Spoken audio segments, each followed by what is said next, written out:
सिडनीबाट क्यानबेरातर्फ आज हामी नेपाली राहदानी नवीकरणका लागि आवश्यक बायोमेट्रिक गराउन नेपाली दूतावास जाँदैछौँ। काम सकिए पछाडि सिधै क्यानबेराको निकै चर्चित क्यापिटल लाफिङमा जान्छौँ र लन्च गर्छौँ। त्यसपछि हाम्रो अर्को गन्तव्य हुनेछ कटर क्याम्प ग्राउन्ड। त्यहाँ हामी टेन्ट हालेर क्याम्पिङ गर्नेछौँ र प्रकृतिको शान्त वातावरणमा समय बिताउनेछौँ। भोलि बिहान उठेर क्याम्प ग्राउन्ड वरपर घुम्नेछौँ र त्यसपछि सिडनी फर्किनेछौँ। त्यसैले यो यात्रा कस्तो रह्यो भन्ने हेर्न भिडियो अन्तिमसम्म हेर्न नबिर्सिनुहोला।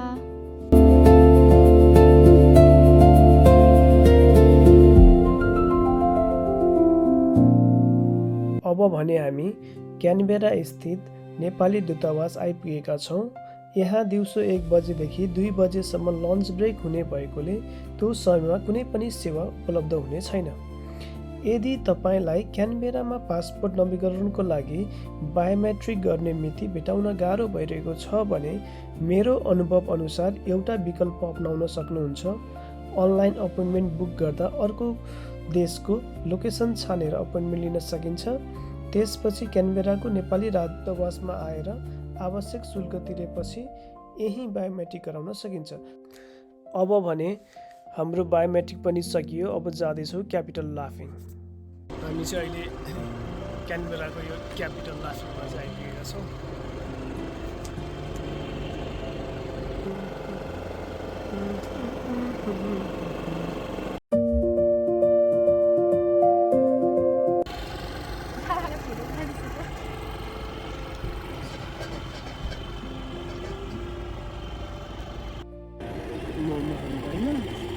अब भने हामी आजको हाम्रो अन्तिम गन्तव्य कटर क्याम्पतर्फ जाँदैछौँ। जाडो मौसममा झमकै साँझ पर्ने भएकोले तपाईँहरू देख्न सक्नुहुन्छ हामी गन्तव्य पुग्नु अघि नै अँध्यारो भइसकेको छ। साथीहरू, हामी क्याम्पिङ एरिया आइपुग्नु अघि नै झमकै अँध्यारो भइसकेको थियो। त्यसैले यहाँ आइपुग्ने बित्तिकै सबैभन्दा पहिले टेन्ट सेटअप गऱ्यौँ। अहिले जाडो मौसम भएकोले आगो बालेर आगो ताप्दैछौँ। यहाँ आउँदा ध्यान दिनुपर्ने एउटा महत्त्वपूर्ण कुरा के हो भने आगो बाल्न आवश्यक पर्ने दाउरा तथा अन्य सबै सामान भने आफैले लिएर आउनुपर्नेछ।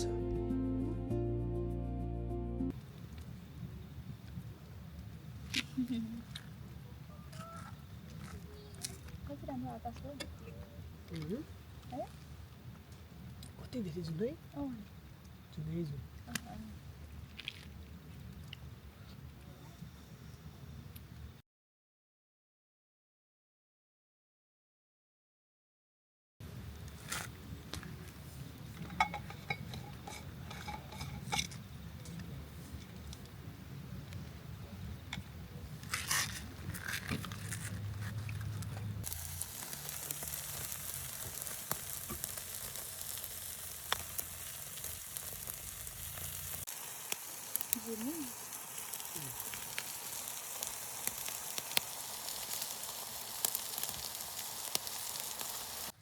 गुड मर्निङ साथी। गुड मर्निङ बाबा।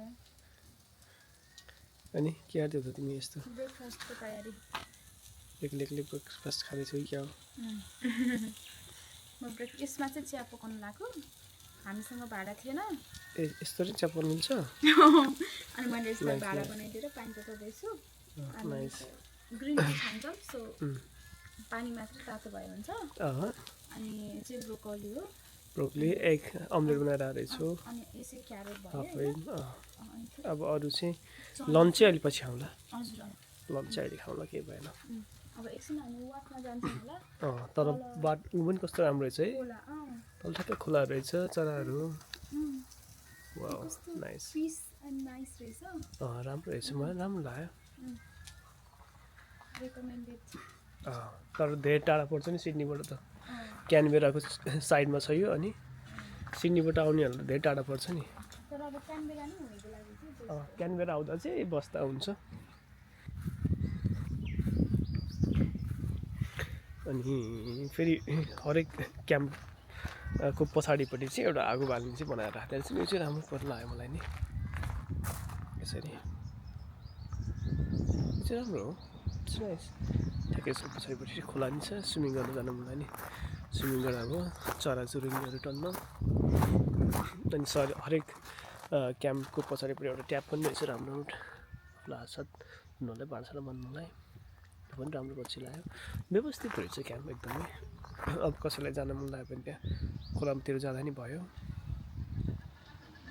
राम्रो लाग्यो यसरी चाहिँ लहरै छ है यसरी देख्न सकिन्छ यहाँ यसरी हरेक एउटा दुइटा क्याम्पिङ एरियाको साइडमा चाहिँ यस्तो टेबल राखिदिएको रहेछ त्यसपछि हरेकमा चाहिँ आफ्नै एउटा बार्बिक्यू गर्ने त्यहाँ छ बार्बिक्यू गर्नको लागि त्यहाँ भयो र फायर गर्नको लागि चाहिँ हरेक क्याम्पको पछाडि चाहिँ क्याम्प गर्ने स्पेसको पछाडि चाहिँ यसरी राखिदिएको छ यो टेबल भयो हाम्रो चाहिँ त्यहाँनिर छ हाम्रो गाडी अनि त्यसपछि हाम्रो टेन्ट चाहिँ त्यहाँनिर छ हाम्रो त्यो आगो बलिरहेको चाहिँ त्यो चाहिँ हाम्रो आगो त्यो चाहिँ हाम्रो भयो ठिक छ राम्रो रहेछ हाम्रो क्याम्प चाहिँ त्यहाँ छ अनि यहाँनिर चाहिँ हामी अहिले खानेकुरा बनाउँदैछौँ ब्रेकफास्ट बनाउँदैछौँ अमलेट ब्रोकली क्यारट अनि अलिकति चनालाई चाहिँ अलि धेरै फिजाउनु एकैछिन तात्छ नि धेरै टाइम लाग्छ फेरि हामी चाहिँ अहिले आगो ताप्दै ब्रेकफास्ट गर्दैछौँ हामी चाहिँ यस क्याम्पिङ रमाइलो भइरहेको तर धेरै टाढा आइपुग्यो सिडनीबाट आउँदा धेरै टाढा हुन्छ क्यानबेराबाट पनि कति मिनट 15-20 मिनट अझै यता तर यस्तो ठाउँ चाहिँ राम्रो लाग्यो मलाई बुढी अब एकछिनमा हामी खोला जान्छौँ है खोलातिर जानुपर्छ एकछिनमा धेरै राम्रो लाग्यो मलाई ठाउँ चाहिँ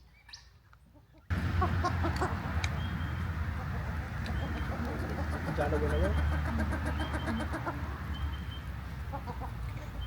चलेन्ज सुरु गर्छु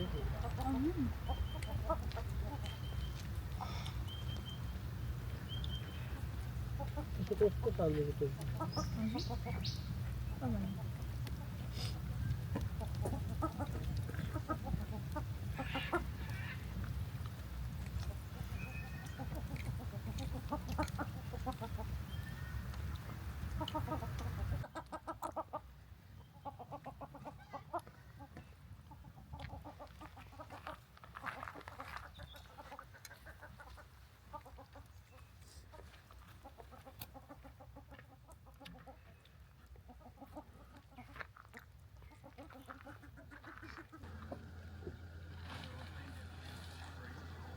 चाहिँ यसरी चाहिँ चेकिङमा नि आउनु हुँदो रहेछ मान्छेहरू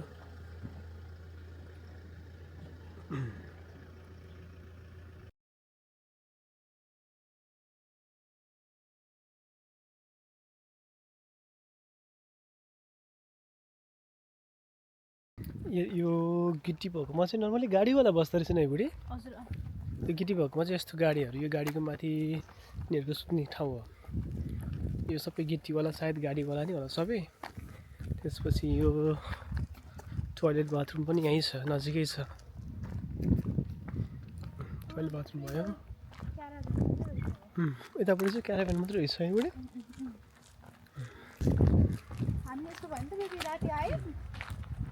पछि हामी आएको यहाँ बुक अनलाइन ओन्ली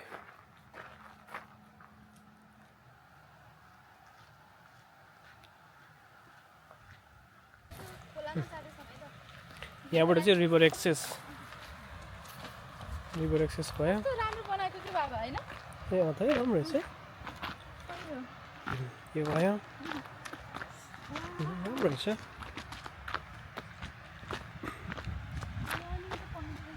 वार्निङ सब हेर है नछेक त त्यहाँ नछेक नि यसलाई नो लाइफ सेभिङ सर्भिस हेर है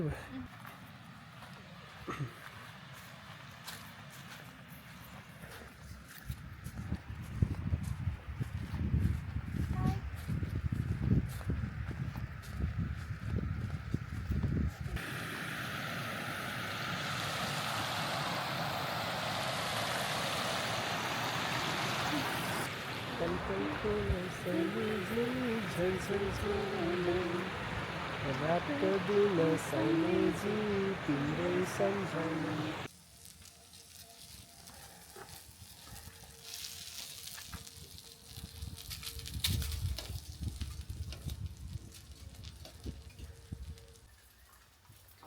साथी Yes, please.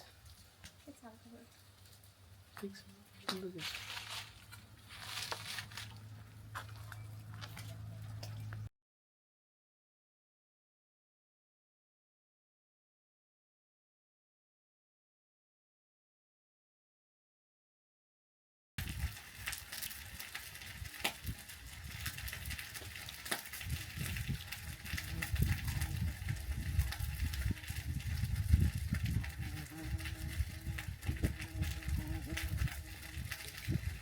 एकदमै फोटोमा खाना हो जुसे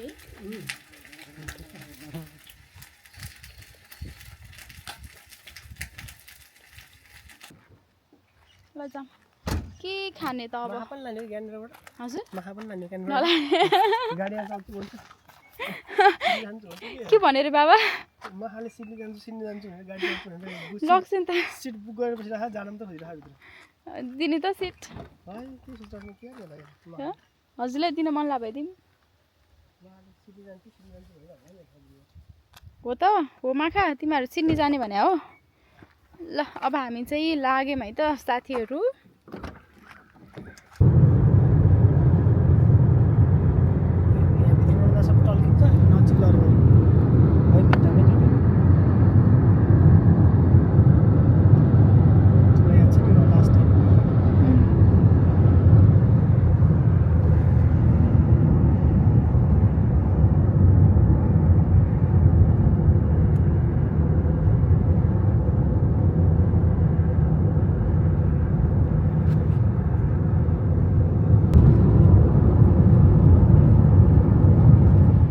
के हो बाबा कहाँ आयो त्यहाँ अर्को ठुलो ट्रक आयो पुरो कत्रो ट्रक लिए बाबा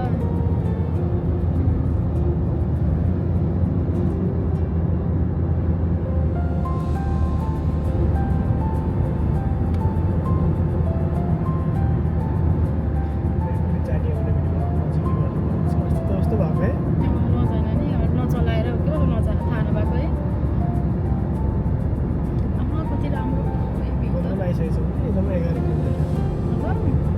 कस्तो लागिरहेको छ हजुरलाई लागिरहेको छ नि बाटोघाटो पनि राम्रो छ बाहिरदेखि भ्यूहरू राम्रो छ लेक जर्जको साइडबाट